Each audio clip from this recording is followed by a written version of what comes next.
Hi fam, welcome back to travel with G2P. 2004ல gulf of மெக்சிகோல ஒரு பயங்கரமான விஷயம் நடக்குது.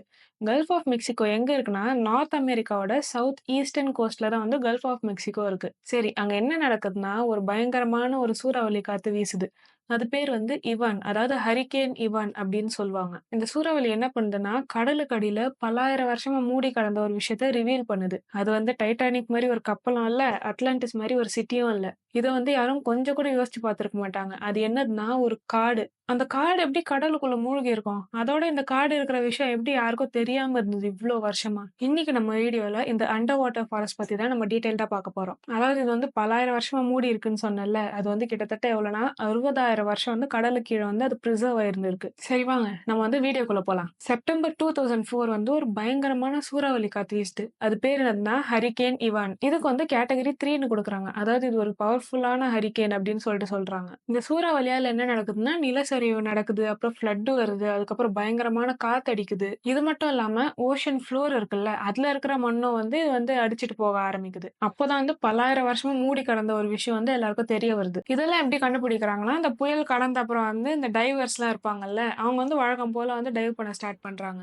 அவங்க டைவ் பண்ணும்போது வந்து கடலுக்கு கீழ வந்து இருக்கும்ல, நார்மலா அந்த சீ ஃப்ளோர், கல் அதெல்லாம் இருக்கும்ல. அது மாரி இல்லாம வழக்கத்துக்கு மாறா ட்ரீயோட ட்ரங்க் பாக்குறாங்க. ட்ரங்க்னா அந்த மரத்தோட தண்டு. அது வந்து இங்க தரையில மரம் இருந்தா எப்படி இருக்கும்? அதே மாரி வந்து கடலுக்கு அடியில இருக்கு. அது எப்படி முழுகுச்சுன்னா, லாஸ்ட்டா அந்த ஐஸ் ஏஜ் இருக்குல்ல, அப்போ வந்து சீ லெவல்லாம் வந்து ரைஸ் ஆக ஆரம்பிச்சது. அந்த டைம்ல தான் வந்து அந்த காடு மூழ்கி இருக்கும் அப்படின்னு சொல்றாங்க. அந்த காட ஏன் அதுவரைக்கும் யாராலயும் கண்டுபிடிக்க முடியலன்னா, அது வந்து அந்த சின்ன சின்ன கல்லு, மண்ணெல்லாம் இருக்குல்ல, அது வந்து லேயர் மேல லேயர் மாரி ஃபார்ம் ஆயி அது வந்து ஃபுல்லா மூடிருச்சு. அதாவது ஃபுல்லா ஒரு தரை மாரியே மூடிருச்சு. டைவர்ஸ்லாம் அதுக்குள்ள போகும்போது அது ஒரு தரை அப்படின்னு தான் நெனச்சாங்க. அதோட இந்த மாரி இந்த சாண்ட் லேயர் ஃபார்ம் ஆனனால தான் வந்து இந்த மரம்லாம் வந்து ஓஷன் கரண்ட்ஸ் கிட்ட இருந்து சேஃபா இருக்கு. ஓஷன் கரண்ட்னா அது வந்து கடல் நீரோட்டங்கள் அப்படின்னு சொல்லுவாங்க. அவ்ளோ வருஷமா மூடி இருந்தது. கடைசியில வந்து இந்த சூறாவளினால தான் வெளில வந்தது. அதாவது இந்த ஹரிகேன் இவான் அதனால தான் வெளில வந்தது. அந்த சூறாவளி மட்டும் வரலன்னா, அத வந்து இன்னைக்கு வரைக்கும் கண்டே பிடிச்சிருக்க முடியாது. அந்த கடலுக்கு கீழ என்ன மரம் கண்டுபிடிச்சாங்கன்னா, பால் சைப்ரஸ் ட்ரீ அப்படின்ற ஒரு மரம் தான். இந்த மரம் நார்மலா எங்க வளரும்னா, இந்த சதுப்பு நிலம்னு சொல்லுவாங்கல்ல, அங்க தான் வந்து வளரும். கிட்டத்தட்ட 50,000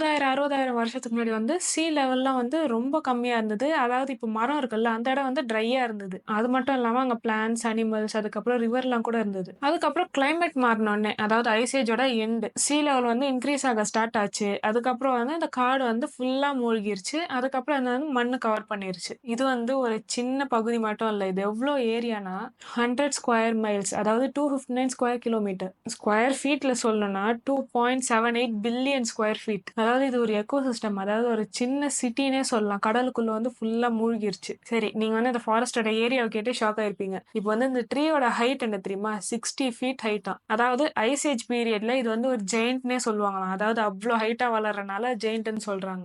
சயின்டிஸ்ட் எப்படி சொல்றாங்க? இது வந்து பல்லாயிரம் வருஷம் பழைய மரம் அப்படின்னு சொல்லிட்டு.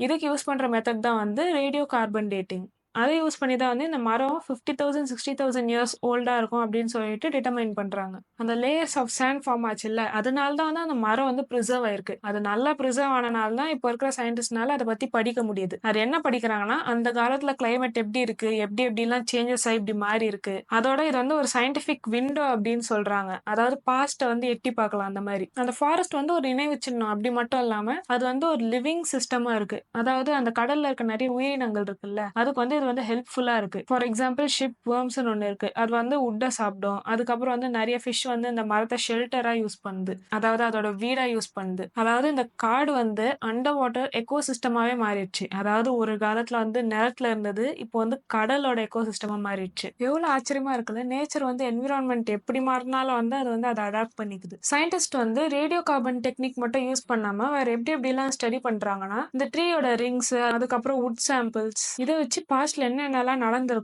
அதுக்கப்புறம் கிளைமேட்லாம் எப்படி எப்படி மாறி இருக்கும்னு ஸ்டடி பண்றாங்க. அந்த மரம் அந்த கிளைமேட் வந்து டோட்டலா வேற. ஆனா இப்போ இருக்கிற கிளைமேட் வந்து வேற. சோ இந்த சேஞ்ச் வந்து சயின்டிஸ்ட் ஸ்டடி பண்றாங்க. ஏன்னா ஸ்டடி பண்ணும்போது தான் தெரியும் இந்த கிளைமேட் எப்படி சேஞ்ச் ஆயிருக்கு, இந்த என்விரான்மெண்ட் எப்படி எவால்வ் ஆயிருக்கு அப்படின்னு. ஆனா இவங்க ஸ்டடி பண்றது வந்து கொஞ்சம் சீக்கிரமா ஸ்டடி பண்ணி முடிச்சிடணும். ஏன்னா இவங்க டைம் கூட ஒரு ரேஸ்ல இருக்கிறாங்க. ஏன் இப்படி சொல்றேன்னா, இந்த ஃபாரஸ்ட் வந்து நிறைய த்ரெட்ஸ் ஃபேஸ் பண்ணுது. ஃபார் எக்ஸாம்பிள் இந்த ஷிப் வந்து அந்த வுட்டை சாப்பிடுதுன்னு சொன்னேன்ல, அது.